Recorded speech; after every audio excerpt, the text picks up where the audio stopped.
Ésaïe chapitre 66, nous commençons au verset 1. Ainsi parle l'Éternel, le ciel est mon trône et la terre est mon marchepied. Quelle maison pourriez-vous me bâtir et quel lieu me donneriez-vous pour demeure? Alors, écoutons la parole de l'Éternel. Dieu n'est pas gardé dans une maison. Dieu n'habite pas dans une maison. Alors, le ciel est son trône, la terre son marchepied. Partout, on peut trouver Dieu. Amen. Alors, Dieu se résume dans l'obéissance et dans la justice. On ne peut pas construire une maison à Dieu.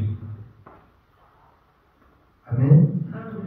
On ne peut pas construire une maison à Dieu. On continue. Nous continuons au verset 2. Toutes ces choses, ma main les a faites, et toute honte est reçue l'existence, dit l'Éternel. Voici sur qui je porterai un regard, sur celui qui souffre et qui a l'esprit abattu, sur celui qui craint ma parole. Voici sur qui il va porter son regard, sur celui qui souffre. On ne parle pas de la souffrance du péché, donc les hommes partent toucher ça et là et appeler ça souffrance. C'est que tu souffres pour ton péché. Tu dois souffrir injustement. Et l'œil de l'Éternel doit être sur toi. Ça veut dire, par moment, les enfants de Dieu peuvent souffrir. Mais il ne faut pas que la souffrance soit une souffrance du péché. Amen. La souffrance ne doit pas être le péché.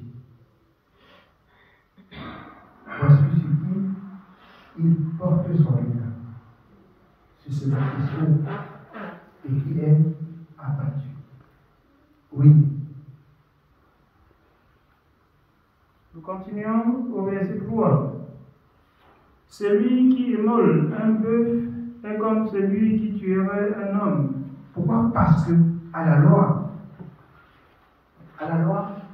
les hommes partaient pécher contre Dieu pour offrir le sacrifice du péché, c'est ça? Alors, celui dès maintenant qui est juste, c'est celui qui garde sa parole. C'est celui qui garde la parole de Dieu. Les gens parlent de faire n'importe quoi, ils viennent offrir les sacrifices. Dieu dit par là, non. Non. Le sacrifice, il prend plaisir à l'obéissance. Oui. Celui qui immole un bœuf est comme celui qui tuerait un homme. Celui qui sacrifie un agneau est comme celui qui romprait la nuque à un chien. Celui qui présente une offrande est comme celui qui répandrait du sang de porc. Celui qui brûle de l'encens est comme celui qui adorerait les idoles. Alors, vous voyez par là, il y a certains religieux encore qui utilisent l'encens. Là, c'est pour faire quoi? Pour rechercher la face de l'Éternel. Le Seigneur dit, ce n'est plus ça. Oui. Celui qui brûle de l'encens est comme celui qui adorerait des idoles. Tout cela se complaisent dans leur voix, et leur âme trouve du plaisir dans leurs abominations. Leur âme trouve du plaisir dans leurs abominations. Vous voyez, même dans des boutiques, dans des ceci, aujourd'hui, on allume, on dépose, étant plein d'impureté et d'impudicité. On dit, ça chasse le mauvais sort. Ça chasse les mauvais sorts. Chasser le mauvais sort, c'est obéir à Dieu. Vous obéissez à Dieu. Je dis toujours, quand tu obéis à Dieu, tu imposes Dieu de veiller sur toi. Voici sur qui je porterai mon œil, celui qui craint ma parole, celui qui a battu et craint ma parole. Tu obéis à Dieu, tu imposes à Dieu de veiller sur toi. Mais quand tu n'obéis pas, je vous dis en toute vérité, c'est courant dans le monde. C'est courant dans le monde. J'ai voyagé, j'en ai vu. Les gens allument partout pour mettre dans les machines, dans les boutiques, dans les par-ci, par-là. Alors, c'est là. Le Seigneur dit ce sont des idoles, c'est l'iniquité. Ils pensent qu'ils font de ça quelque chose. C'est rien. Dieu appelle le peuple à l'obéissance. Dieu appelle le peuple à l'obéissance de sa parole. Oui. Au verset 4.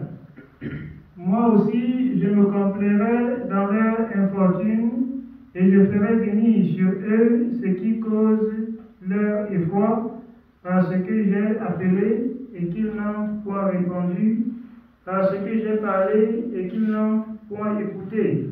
Alors, on refuse d'écouter la parole. On refuse de faire ce que Dieu a dit. Mais on recherche le bien qui va venir de Dieu. On recherche de repousser l'ennemi qui vient détruire. Mais on refuse d'écouter celui qui a crié. Parce que j'ai appelé, ils ont fait quoi? Ils n'ont pas répondu. J'ai parlé, ils n'ont pas entendu, ils n'ont pas écouté. J'ai appelé, ils n'ont pas répondu, j'ai parlé, ils n'ont pas écouté. Écoutez la parole de Dieu, faites la volonté de Dieu. Vous n'aurez pas besoin de déposer quoi que ce soit pour que ça vous défende.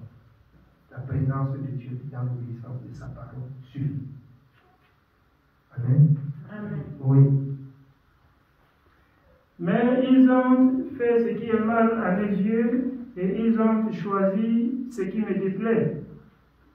Écoutez la parole de l'Éternel, vous qui craignez sa parole. Voici ce que disent vos frères, qui vous haïssent et vous repoussent à cause de mon nom. Que l'Éternel montre sa gloire et que nous voyions votre joie. Alors, voici ceux-là qui nous repoussent. Ils disent que Dieu montre qu'il est Dieu, qu'il est Dieu de nous et qu'il est moi. Et c'est ainsi que Dieu ne laisse jamais son peuple dans la confusion. Dieu prend son destin. Dieu se montre Dieu. C'est le peuple de Dieu qui abandonne Dieu et laisse au monde croire que Dieu n'existe pas. C'est parce que nous n'avons pas fait ce que Dieu a dit. Si on souffre, c'est parce qu'on n'a pas fait ce que Dieu a dit. Si on souffre, c'est parce qu'on n'a pas prêté l'oreille quand Dieu a parlé. Il faut que le peuple apprenne à prêter l'oreille, à écouter Dieu parler.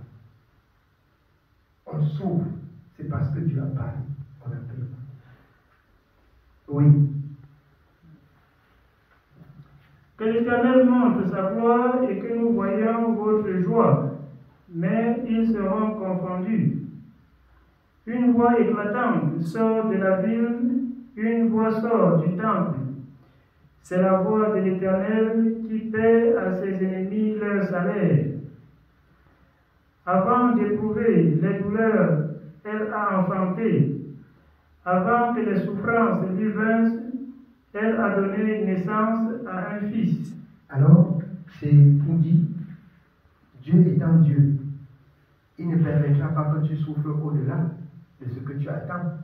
Même les femmes qui enfantent, avant de sentir que c'est très difficile, elles voient seulement l'enfant. C'est une parole de Dieu dans Genèse. À cause de la désobéissance que Dieu a dit que vous allez enfanter avec des douleurs. Mais il dit ici, avant que les douleurs ne deviennent atroces, vous voyez seulement l'enfant. Et vous savez, l'enfant fait oublier les douleurs. L'enfant fait oublier directement les douleurs. Parce que l'enfant récompense la joie et la douleur disparaît. Oui. Qui a jamais entendu pareille chose? Qui a jamais vu rien de semblable? Un pays peut-il naître en un jour? Une nation est-elle enfantée d'un seul coup? À peine en travail, Sion a enfanté ses fils. Ouvrirai-je le sein maternel pour ne pas laisser enfanter, dit l'Éternel. Moi qui fais naître, empêcherai-je d'enfanter, dit ton Dieu. Ça veut dire, tous les enfants de Dieu, tous ceux qui sont dans la maison de Dieu doivent accoucher. C'est pas ça? Tous doivent accoucher, selon la parole de Dieu. Dieu dit, il t'a fait femme pour que tu accouches, pas pour que tu sois homme. Avant, est-ce que Dieu ouvre le sein maternel pour qu'un enfant donne? C'est-à-dire Dieu ne donne pas. Dieu ne crée pas l'homme pour mettre en lui la souffrance. Mais la souffrance de l'homme vient de ce que l'homme n'a pas prêté l'oreille quand Dieu a parlé. Et ça engendre les souffrances. Amen. Oui. Verset 10. Réjouissez-vous avec Jérusalem, faites d'elle le sujet de votre allégresse, vous tous qui l'aimez. Tressaillez avec elle de joie, vous tous qui menez deuil sur elle, afin que vous soyez nourris et rassasiés du lait de ses consolations, afin que vous savouriez avec bonheur la plénitude de sa gloire, car ainsi parle l'Éternel. Voici, je dirigerai vers elle la paix comme un fleuve. Pour ceux qui obéissent à la parole, je dirigerai vers eux la paix comme une pluie. La paix doit te suivre. Il dit, je vous donne ma paix, je vous laisse ma paix. Je ne donne pas comme le monde la donne. Le peuple de Dieu peut souffrir, mais il ne faut pas que le peuple de Dieu souffre à cause du péché. Amen. Amen. Parce que le péché, ce n'est pas l'homme de Dieu. Le péché met une barrière entre l'homme et Dieu. Ça, c'est Isaïe 59. Ça met une barrière. On peut être éprouvé. On peut souffrir de quelques injustices. On peut souffrir de quelques douleurs. Mais c'est afin que Dieu montre qu'il est Dieu. Amen. Oui. Car ainsi parle l'Éternel. Voici, je dirigerai vers elle la paix comme un fleuve, et la gloire des nations comme un torrent débordé, et vous serez allaités. Vous serez portés sur les bras et caressés sur les genoux. Comme un homme que sa mère console, ainsi je vous consolerai. Vous serez consolés dans Jérusalem. Vous le verrez et votre cœur sera dans la joie et vos os reprendront de la vigueur comme l'herbe. L'Éternel manifestera sa puissance envers ses serviteurs, mais il fera sentir sa colère à ses ennemis. Alors, celui qui se nomme ennemi de l'Éternel, c'est celui qui est ennemi de la justice. Il fera sentir sa colère à ses ennemis. Il va manifester sa bonté à ses élus. Si nous gardons la parole de l'Éternel, les élus de l'Éternel, comme nous avons appris dans son verset 10, alors il portera son regard sur celui qui aime sa parole, sur celui qui souffre, sur celui qui est abattu. Ça veut dire l'enfant de Dieu peut être abattu. L'enfant de Dieu peut être dans la souffrance. Mais c'est afin que la parole de Dieu s'accomplisse et que Dieu porte son regard sur lui pour le délivrer de la souffrance. Ça ne doit pas être une souffrance continue. Amen. Oui. Au verset 15, nous continuons. Car voici, l'Éternel arrive dans un feu et ses chars sont comme un tourbillon. Il convertit sa colère en un brasier et ses menaces en flammes de feu. C'est par le feu que l'Éternel exerce ses jugements, c'est par son glaive qu'il châtie toute chair. Et c'est par le feu qu'il exerce le jugement. Vous comprenez pourquoi le Seigneur a interdit au peuple d'utiliser le feu? Parce qu'elle est sous la puissance de l'Éternel. Vous avez appris dans le livre de Matthieu, il baptise du Saint-Esprit est dû pour consumer les œuvres infructueuses des ténèbres dans la vie des siens, de ceux-là qui les accordent le Saint-Esprit. Vous voyez, quand l'Esprit de Dieu descend, si l'Esprit impur est là, il pose des cris. Pourquoi? Parce qu'il se sent enflammé. C'est l'Éternel qui utilise la flamme. C'est lui qui utilise le feu. C'est pas l'homme. Et l'homme ne commande pas Dieu pour dire à Dieu envoie le feu. L'homme n'a pas le pouvoir du feu. Alors, c'est pour qu'on comprenne encore ce que dès longtemps, on n'a pas compris. C'est l'Éternel. C'est lui qui agit ainsi. Sa menace, c'est avec le feu. Et il nous a donné le pouvoir d'utiliser le nom de Jésus pour chasser les esprits. Et non le feu. Le feu est à sa portée. Amen. Oui. Nous sommes au verset 17. Ceux qui se sanctifient et se purifient dans les jardins, au milieu desquels ils vont un à un, qui mangent de la chair de porc, des choses abominables et des souris, tout cela périront, dit l'Éternel. Je connais leurs œuvres et leurs pensées. Alors, ici, je vous ai fait mention de plusieurs choses qui est prophétique. Il annonçait des choses qui doivent arriver. Alors, à la loi, la viande du porc, on ne mangeait pas. On ne la consommait pas. Et c'est ici que certains religieux n'ont rien compris. De même que la race sauvage, comme nous n'avions pas accès auprès des Israélites qui étaient les saints, c'est Jésus qui a brisé la barrière et qui nous a permis de manger ce qui était immangeable, de nous approcher de ceux qu'on ne pouvait pas s'approcher. Amen. Alors, les autres disent on ne mange pas, on ne mange pas. Alors, celui qui est venu, Jésus-Christ de Nazareth, alors qu'est-ce qu'il a dit dans ce qu'on ne mange pas? Amen. Il nous a instruit par la voix des apôtres de ne pas manger les viandes étouffées, les animaux étouffés.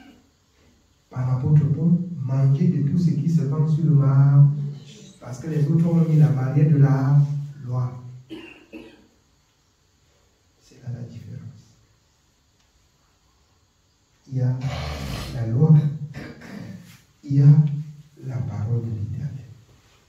Pour ceux qui ne comprennent ni loi, ni la foi, ils te tuent.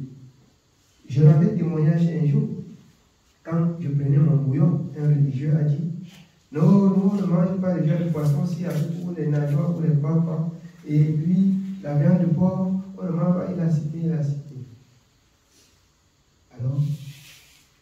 Alors que je lui connais que c'est un impudique.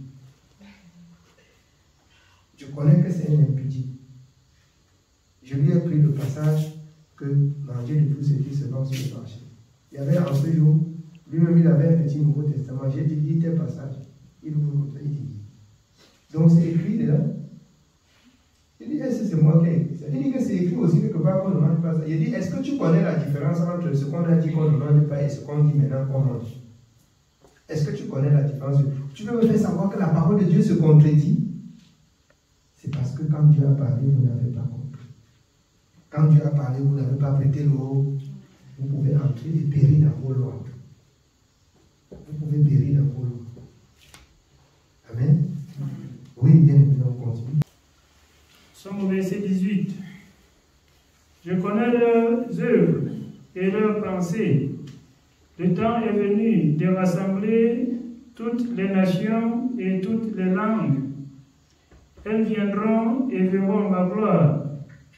Je mettrai un signe parmi elles, et j'enverrai leur échappée vers les nations.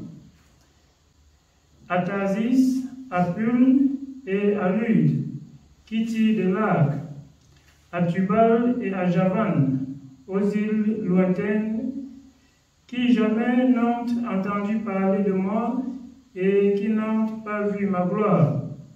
Et ils publieront ma gloire parmi les nations. Ils amèneront tous vos frères du milieu de toutes les nations en offrande à l'Éternel.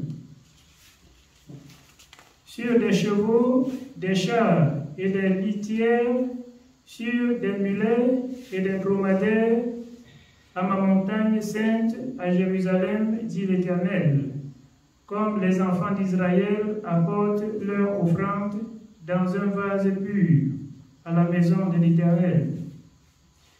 Et je prendrai aussi parmi eux des sacrificateurs, des Lévites, dit l'Éternel, car comme les nouveaux cieux et la nouvelle terre que je vais créer subsisteront devant moi, dit l'Éternel, ainsi subsisteront votre postérité et votre nom. Bien-aimés, si nous obéissons à la parole, si nous transmettons la parole de la vérité à nos enfants, le Seigneur dit ici, il doit le vivre. Il doit porter le même message.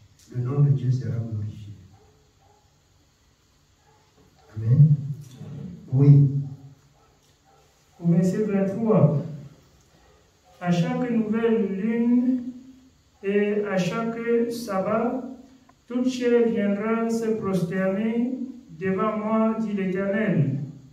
Et quand on sortira, on verra les cadavres des hommes qui se sont rebellés contre moi. Les rebelles tombent, les rebelles meurent.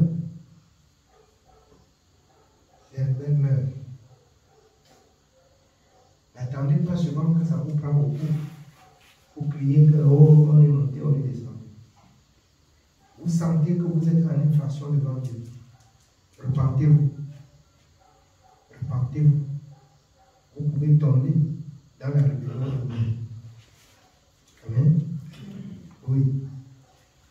Et quand on sortira, on verra les cadavres des hommes qui se sont rebellés contre moi. Car leur verre ne mourra point, et leur feu ne s'éteindra point. Et ils seront pour toute chair un objet d'horreur. Amen. Oui, la parole. Tous les jours, c'est apprendre à nous conduire selon la volonté de Dieu. La volonté de Dieu, c'est que, bien aimé, comme vous chantiez tout à l'heure, qu'on haïsse le mal, qu'on approuve le bien, qu'on aime le bien et qu'on repousse le mal.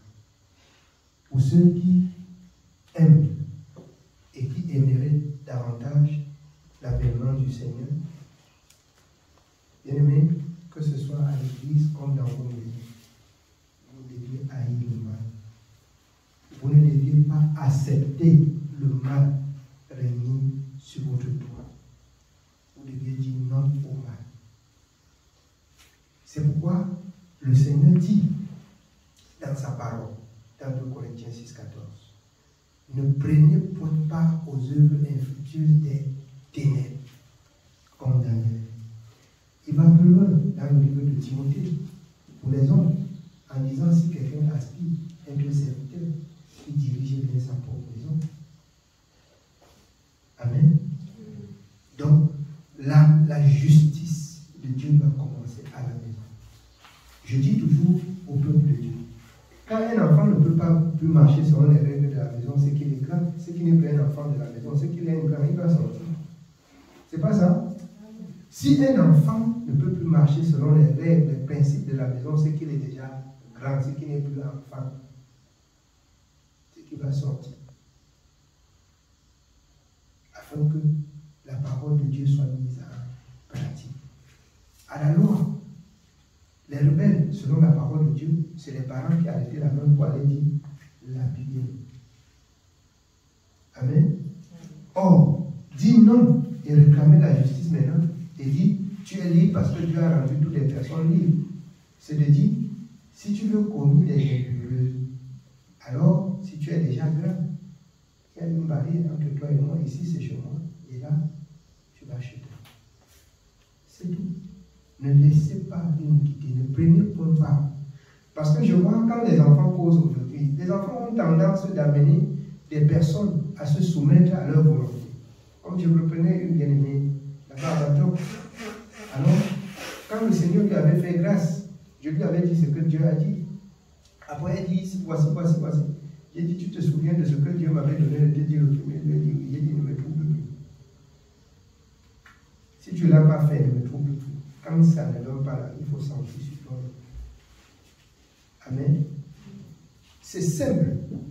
Quand ça ne donne, ne me trouble plus. Parce que tu n'as pas obéi à la voix de l'Éternel, ne me trouble plus. Alors, l'autre jour, le frère Pétain m'a envoyé un message. Oh, j'ai demandé si elle t'a écrit. Elle dit non. J'ai dit bon. Si elle n'avait pas compris qu'elle écrit. Amen. Elle a envoyé le message à la soeur. Elle dit que j'ai envoyé à la soeur.